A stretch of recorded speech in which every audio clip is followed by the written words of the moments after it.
இந்த நாள் வரை வாழ்க்கையில் தொடர்ந்த கஷ்டங்கள் எல்லாம் இன்றோடு ஒரு முடிவுக்கு வர வேண்டும். குலதெய்வத்தை நினைத்து பின் செல்லக்கூடிய முறையில் இந்த எளிமையான பரிகாரத்தை செய்தாலே போதும். உங்களுடைய துன்பங்கள் எல்லாம் இந்த மாதத்தோடு முடிந்துவிடும். பிறகு போகும் வைகாசி மாதம் புது பொலிவுடன் தோன்றுவதற்கு நாளை காலை எழுந்ததும் என்ன பரிகாரம் செய்ய வேண்டும் என்பதையும் இந்த ஆன்மீகம் சார்ந்த பதிவின் இறுதியில் தெரிந்து கொள்ளப் போகின்றோம். சித்திரை மாதம் கடைசி நாள் செய்ய வேண்டிய பரிகாரம் என்றதுமே பெரிய அளவில் இருக்கும் என்று பயந்து விட வேண்டாம். உங்கள் வீட்டு சிங்க் அல்லது வாஷ் பேசன் பக்கத்தில் போங்க. 2 உள்ளங்கைகளையும் கல் உப்பு வைத்துக்கொண்டு அந்த கல்லுப்பில் கொஞ்சமாக தண்ணீர் விட்டு உள்ளங்கை முதல் முழங்கை வரை, அதாவது கையில் முட்டி பகுதி இருக்கும் அல்லவா, அந்த இடம் வரை கல்லுப்பை நன்றாக தேய்த்து கொடுத்து தண்ணீர் ஊற்றி 2 கைகளையும் கழுவி விடுங்கள். அடுத்தபடியாக உங்களுடைய கால் பாதத்தில் இருந்து முழங்கால் வரை கல் உப்பு தேய்த்து கழுவி விட வேண்டும். இல்லையென்றால் கல்லுப்பு கலந்த தண்ணீரில் உங்கள் பாதங்களை 10 நிமிடம் மூழ்கி இருக்கும்படி வைத்துவிட்டு பிறகு கால்களை எடுத்துவிட்டு பிறகு கால்களை வெறும் தண்ணீரில் கழுவி கொள்ளுங்கள். இதுபோல உங்கள் கைகளையும் கால்களையும் உப்பு கலந்த தண்ணீரில் முதலில் கழுவி விட்டாலே உங்களை பிடித்த நெகட்டிவ் எனர்ஜி முழுவதும் உங்கள் உடம்பை விட்டு வெளியேறிவிடும். இந்த பரிகாரம் இன்றைக்கு மட்டுமல்ல, ஏதாவது வெளியிடங்களுக்கு சென்று வந்த பிறகு கண்திஷ்டியால் உடல் உபாதைகள் உடல் சோர்வு இருக்கிறது என்றால் உடனே இந்த பரிகாரத்தை பயன்படுத்துங்கள்.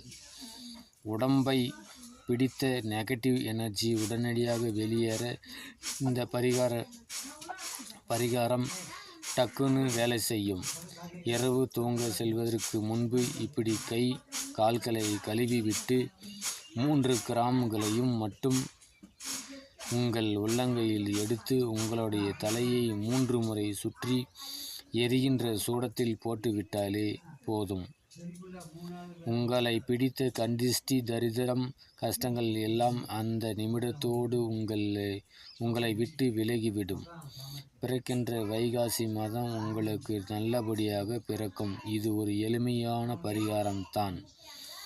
இன்று இரவு தூங்க செல்லும்போது குலதெய்வத்தை நினைத்து இதை செய்து விடுங்கள். சரி, வைகாசி மாதம் முழுவதும் நன்மை நடக்க என்ன பரிகாரம் செய்வது?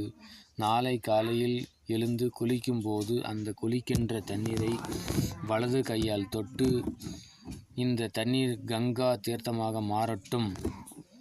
இந்த மாதம் முழுவதும் எனக்கு நன்மையே நடக்க வேண்டும் என்று தண்ணீரில் வேண்டுதல் வைத்து அந்த தண்ணீரில் நீராடி விட வேண்டும். நீங்கள் குளிக்கின்ற தண்ணீர் தீர்த்தமாக மாறும். உங்களுக்கு இந்த வைகாசி மாதம் நல்லபடியாக பிறக்கும்.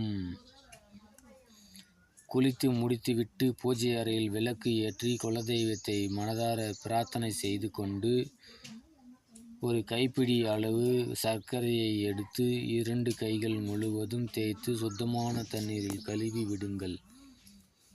இவ்வளவு தான் பரிகாரம். இந்த பரிகாரத்தை செய்துவிட்டு முடிந்தால் கோவிலுக்கு செல்லுங்கள். எறும்புகளுக்கு, வாயில்லா ஜீவன்களுக்கு உங்களால் முடிந்த அன்னதானத்தை செய்யுங்கள். முடிந்தால் 2 பேருக்கு சாப்பாடு வாங்கி கொடுங்கள். இதையும் படிக்காமலே பிரம்ம சாபம் உண்டாக காரணம். இந்த வைகாசி மாதம் முழுவதும் உங்களுக்கு நன்மை மட்டும்தான் நடக்கும். மேல் சொன்ன இந்த 2 பரிகாரங்களும் மிக மிக எளிமையானவை என்றாலும் மிக மிக சக்தி வாய்ந்தது. இத்தனை மாதம் இல்லாத ஒரு நல்லது உங்கள் வாழ்க்கையில் நடக்கும். அதில் எந்த சந்தேகமும் வேண்டாம்.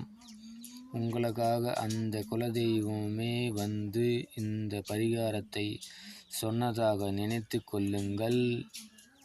நிச்சயம் நல்லதே நடக்கும் என்ற இந்த தகவலுடன் ஆன்மீகம் சார்ந்த இந்த நிறைவு செய்து கொள்வோம்.